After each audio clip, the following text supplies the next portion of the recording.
Existiert der Orient? Naja, Ich glaube, nur in Fantasien. If it does, it doesn't belong to me also, because I didn't create it.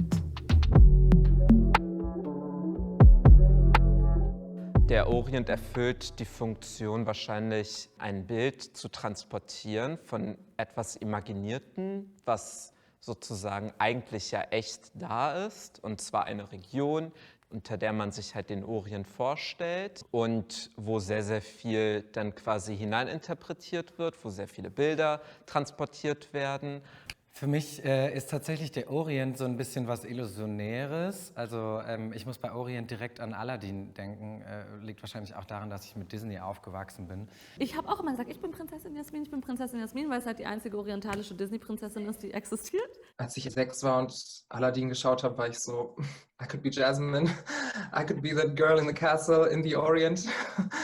Und das ist so diese schöne Seite davon, die man sich vorstellt, eben Frauen in ihren Gewändern und Männer irgendwie mit einem Säbel und irgendwie die Helden des Orients. Und im Prinzip ist das einfach wieder ein klischeebehaftetes Image von einer orientalischen Frau, die den Palast ihres Vaters nicht verlassen darf, bis sie den Prinz Aladdin heiraten konnte und durfte mit der Zusage ihres Vaters, und dann durfte sie endlich diesen Palast verlassen.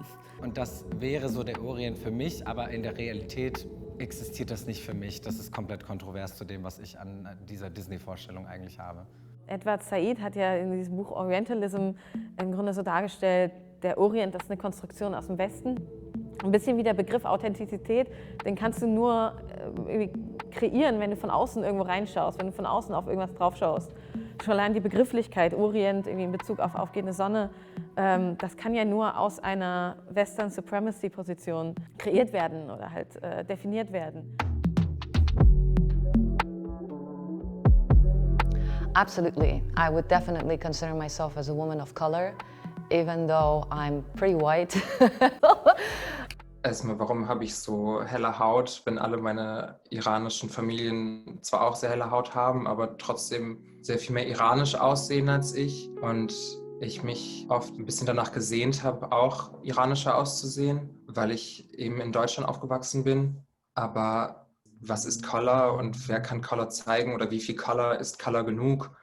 Also ich kann mich mit dem POC-Begriff ganz gut identifizieren, weil ich die türkische Politik und Geschichte sehr kritisch hinterfrage und irgendwie das für mich nie so geclaimt habe, so, oh ja, ich bin jetzt Türkin oder sonst was. Und da lag es für mich halt nahe, irgendwie einen Begriff zu finden, der meine Erfahrungen, die aber auch nicht nur meine sind, sondern die auch andere Menschen machen, die rassifiziert sind in Deutschland, irgendwie begreifen kann und unter dem man sich miteinander solidarisieren kann. Yes, I think so. I think also like person of color is like it's a relative term, like 'cause if there wasn't white there wouldn't be person of color. I relate to this term, yes, but I would love to think beyond it. Like I would love to look into the future and feel that I wouldn't need it. But I think it's needed now, this definition, because there's a crazy fucked up world around us. Ganz banal zum Beispiel einfach, hier liegt auch so ein schönes Tuch, irgendwie, ob ich denn Bauch tanzen kann.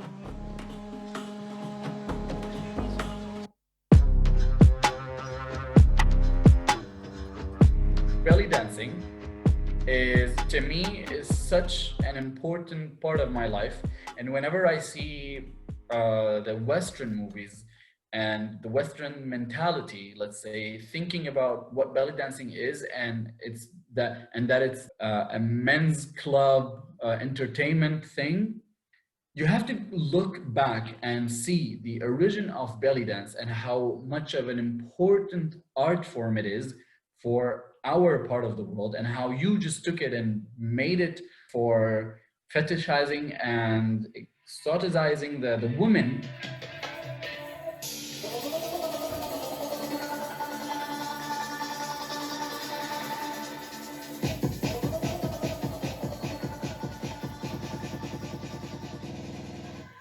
Alles, was ein bisschen Würz, was so Kurkuma hat oder Curry hat, ist halt automatisch so, wow. Das sind natürlich tolle Gewürze, aber es sind doch noch so eine der ersten Stereotypen, die ich so von Mitmenschen genommen habe, dass sie so das Vorurteil hatten, dass alles orientalisch einfach sehr spicy ist. Aber diese andere Übersetzung von spicy, rich in spices, wenn du dir Hormes Sabzi anguckst oder riechst einfach nur, das sind halt so Jahrtausende Würze drin. Aber das ist nicht scharf. Das hat einfach mehr Geschichte als deine Salzkartoffeln. Jemand, der mir sehr nahe steht, hat immer so ganz krasse Vorurteile gegenüber überhaupt allen türkischen, arabischen Menschen. Der findet halt, dass die alle von Natur aus sozusagen schon so ein bisschen dümmer sind. Also so diese Unterentwicklung zu unterstellen, das ist das, worauf ich gar nicht klarkomme und wo ich sehr wütend werde und auch diskutiere. Wenn ich mit Ja oder Nein antworten würde, der Orient würde existieren, der Orient würde allerdings nicht in real existieren, sondern nur in den Köpfen der Menschen. Ja oder nein? Ach so, oh shit. Nein. Nein. Ja. As a place, considering what it stands for, No, no. Ich würde Richtung Ja schwenken, weil es was eher Emotionales ist für mich. Nein. It's relative.